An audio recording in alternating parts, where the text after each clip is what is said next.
दीपक बहुत ही गरीब इंसान था।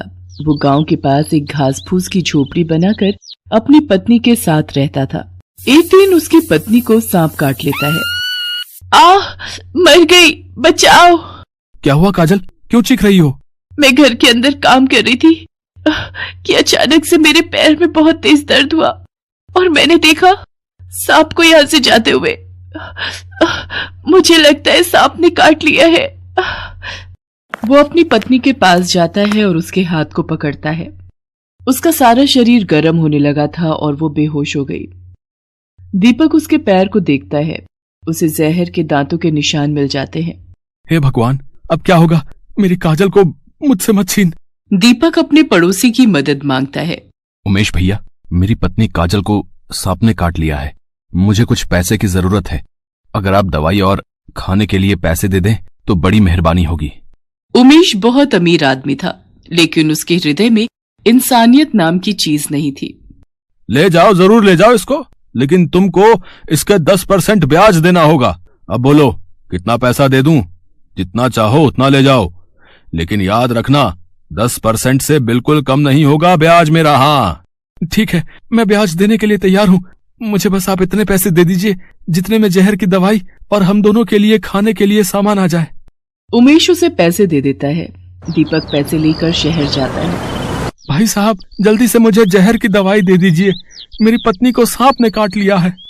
धीरज रखिए भाई साहब, धीरज रखिए, आपको दवा मिल जाएगी। आपकी पत्नी को कुछ नहीं होगा। ये लीजिए दवाई, खाने के बाद अपनी पत्नी को ये दवा खिला देना। और तभी पीछे से एक गाय आती है।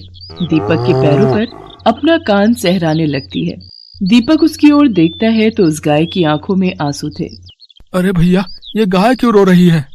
क्या बताऊं भैया, इस बेचारी गैया का बच्चा अभी अभी पैदा हुआ है और वो सांस नहीं ले रहा। उसे दवाई की जरूरत है। क्या वो दवाई आपके पास नहीं है? मेरे पास दवाई है भैया, लेकिन वो दवाई बहुत महंगी है। मैं इस गाय के बछड़े को ऐसे नहीं दे सकता। अरे भाई, मानवता नाम की भी कोई चीज होती है। ये बछड़ा गाय की अमानत है। ये बेचारे बोल नहीं सकते, लेकिन फिर भी ये जानती है। लेकिन इस बछड़े की जान इस जगह पर बचा ली जा सकती है। भैया, आप अपनी दवाई लीजिए और यहाँ से चले जाइए। मैं इस गाय को मुफ्त में दवाई नहीं दे सकता, मेरा बहुत घाटा हो जाएगा। ऐसे कितने ही जानवर दवाइयों के लिए तरसते रहते हैं। अगर सभी को मैं ऐसे ही दवा खिलाता रहा तो मैं कंगाल हो जाऊंगा। दीपक उस गाय की ओर देखता है। उसकी आंखों में अभी भी आंसू थे। दीपक अपने बाकी बचे हुए पैसों को देखता है। उसने अपनी पत्नी के खाने के लिए उधार मांगे थे। क्या इतने पैसों में इस बछड़े की दवाई आ सकती है? हाँ भैया, आ सकती है, लेकिन ये गाय तो आपकी नहीं है। फिर आप इस गाय के लिए अपने पैसों से ये दवाई क्यों खरीद रहे हैं? क्योंकि मेरे लिए जान से कीमती कुछ नहीं है भैया, फिर चाहे वो इंसान की हो या जानवर की। अब आप जल्दी से दवाई दे दो। दीपक दुकानदार से दवाई लेकर उस गाय के बछड़े को खिला देता है और 1 घंटा उस बच्चे को सहराता रहता है। बछड़ा खड़ा हो जाता है और अपनी माँ के पास जाकर दूध पीने लगता है। दीपक खुश हो जाता है और फिर दवाई लेकर वापस अपने गांव चला जाता है। ये लो काजल, दवाई खा लो। दीपक की पत्नी की हालत बहुत नाजुक थी। वो धीरे धीरे अपनी आंखें खोलती है। हाँ, लेकिन मैंने सुबह से कुछ नहीं खाया है, कहीं दवाई नुकसान कर गई तो? मैंने जो पैसे खाने के लिए लिए थे वो तो खर्च हो गए। काजल रुको, मैं अभी कुछ पैसे और उमेश भाई से उधार लेकर आता हूँ। दीपक अपने घर के दरवाजे से बाहर निकलता है और 3 गाय देखता है, जिनके साथ वही छोटा सा बछड़ा होता है। बछड़ा दौड़कर दीपक के हाथ चाटने लगता है। दीपक फिर से दुलार करता है और उसे कहता है, तुम मेरे पीछे पीछे कहाँ चले आए? मैं दिल का अमीर इंसान हूँ। मैंने तुम्हारी जान इंसानियत के नाते बचाई थी। मैं तुम लोगों का पालन पोषण नहीं कर सकता। तभी बछड़ा जाता है और अपनी माँ के थन से दूध पीने लगता है और दीपक को अपनी पूंछ से इशारा करता है। दीपक समझ जाता है और घर के अंदर जाकर एक बर्तन लाता है और फिर दूध निकालने लगता है। उसी दूध को उबालकर अपनी पत्नी को पिला देता है और दवा दे देता है। काजल ठीक हो जाती है। आपने इन गायों को क्यों पाल लिया? हमारे पास इन्हें खिलाने के लिए कुछ भी नहीं है। हम दूसरों से उधार मांगकर अपना जीवन चला रहे हैं। इन बेचारों की देखभाल कैसे करेंगे? तभी काजल अंदर जाती है और देखती है कि जिस बर्तन में दूध उबाला था वो सोने का बन गया था। अजी, सुनते हो? जल्दी यहाँ आओ। ये देखो, आपने जिस बर्तन में दूध रखा था अब वो सोने का बन चुका है। दीपक दौड़ता हुआ जाता है और उसे अपनी आंखों पर विश्वास नहीं होता। अरे, ये बर्तन तो सच में सोने का बन चुका है। इसका मतलब ये गाय सचमुच कोई चमत्कारी गाय है। दीपक और काजल उसे देखकर बहुत खुश होते हैं और तीनों गायों को प्रणाम करते हैं। इस बर्तन को बेचकर मैं उमेश भैया का सारा कर्जा उतार दूंगा। दीपक वो बर्तन ले जाता है और अपना सारा कर्जा उतार देता है।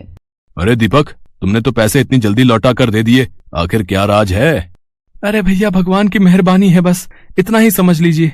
अरे मैंने तो सोचा था भाई कि तुम पैसे ले जा रहे हो तो मेरा थोड़ा ब्याज ही बढ़ जाएगा। अब तुमने इतनी जल्दी मेरा उधार चुका दिया, मेरा तो कोई फायदा ही नहीं हुआ। चलो कोई बात नहीं, मैं अपना नुकसान सहन कर लेता हूँ, आखिर हूँ तो बड़े दिल वाला ना। दीपक वहां से चला जाता है। उमेश को थोड़ा शक होता है। कुछ दिन बाद बहुत भयंकर पानी गिरता है और दीपक की झोपड़ी पानी के कारण पूरी बर्बाद हो जाती है।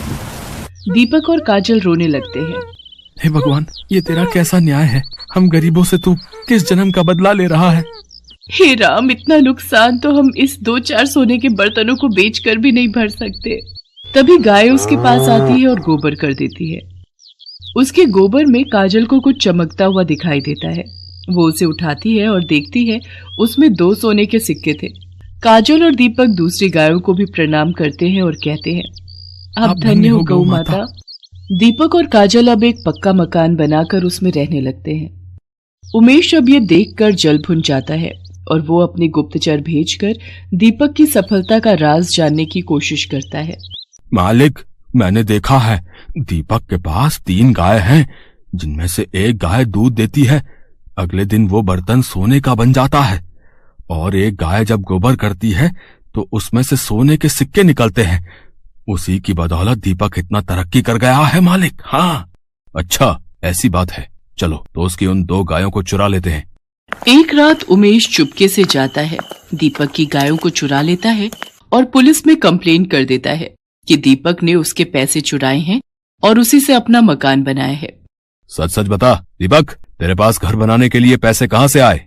मैं तो आपको बताऊं साहब तो आप विश्वास नहीं कर पाएंगे। मेरे पास 3 गाय थी, जिनमें से 2 जादुई थी। उनमें से जब एक गाय दूध देती थी, तब जिस बर्तन में वो दूध निकलता था, सुबह तक वो बर्तन सोने का हो जाता था। और जब दूसरी गाय गोबर करती थी तो उसके गोबर में से सोने के सिक्के निकलते थे।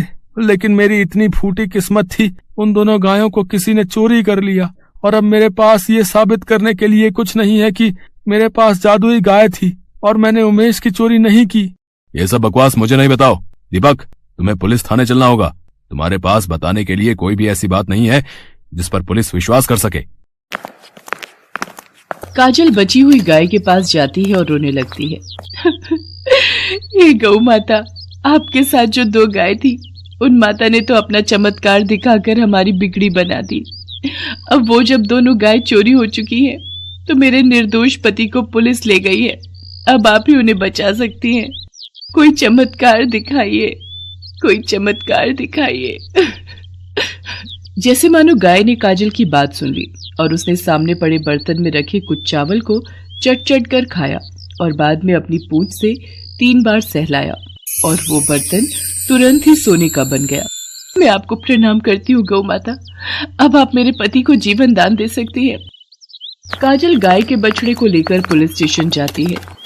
देखिए साहब, मेरे पति बिल्कुल निर्दोष है और इसको साबित करने के लिए मैं अपने साथ इस जादुई गाय को लाई हूँ। मैं चाहती हूँ कि आप अभी उमेश को यहाँ बुलाएं और मेरे पति को छोड़ दें। ठीक है, मैं उमेश को बुला रहा हूँ, लेकिन अगर तुम्हारी बात झूठी निकली ना तो उमेश को परेशान करने के लिए तुम्हें भी जेल में डाल दिया जाएगा। ये गाय भी उमेश को दे दी जाएगी। उमेश अपने साथ एक फलों की टोकरी लाता है। उमेश, तुम्हें यहाँ पर बुलाया गया है क्योंकि काजल कह रही है कि उसका पति बेगुनाह है और उसके पास वो जादुई गाय है जिसने उन लोगों को मालामाल किया है। आजमा कर देख लीजिए। तभी काजल की गाय उमेश की टोकरी में से फल खाने लगती है। अरे दोस्त जानवर, ये तेरे खाने के लिए नहीं है, इंस्पेक्टर साहब के लिए लाया था। हट हट। गाय उसकी फलों की टोकरी में से 2-4 फल खाकर चाटने लगती है और 3 बार अपनी पूंछ मारती है और देखते ही देखते वो टोकरी सोने की बन जाती है। ये देखकर अचानक ही उमेश के मुंह से निकल जाता है, अरे अरे, ये गाय तो उन 2 गायों से भी जल्दी सोना बनाकर देती है। सुना आपने इंस्पेक्टर साहब, मैंने आपको बोला था ना हमारी 2 गाय चोरी हो गई है और उमेश ये कह रहा है कि उसे इन गायों के बारे में जानकारी है। हो ना हो इसी ने हमारी गायों को चुराया है। हम अभी जाकर देखते हैं क्या माजरा है। अगर उमेश तुम्हारे घर में दीपक की गाय मिल गई तो तुम्हें जेल जाने से कोई नहीं रोक सकता। मुझे माफ कर दीजिए इंस्पेक्टर साहब, दीपक को इतनी जल्दी इतना माला माल होते देख मेरे मन में लालच आ गया था। मैंने ही गायों को चोरी किया है, मुझे माफ कर दीजिए। माफी तो नहीं मिल सकती, तुमने इस बेचारे इंसान को झूठे आरोप में जेल पहुंचाया है। पुलिस वाला उमेश को अंदर डाल देता है और दीपक को बाहर निकाल देता है। जेल में हुई तकलीफ के लिए पुलिस तुमसे माफी मांगती है और तुम्हें तुम्हारी गाय शाम तक सही सलामत वापस मिल जाएगी। दीपक पुलिस स्टेशन से काजल और अपनी गाय बछड़े को लेकर घर आ जाता है और थोड़ी ही देर बाद पुलिस उसे उसकी बाकी 2 गायों को भी लौटा देती है।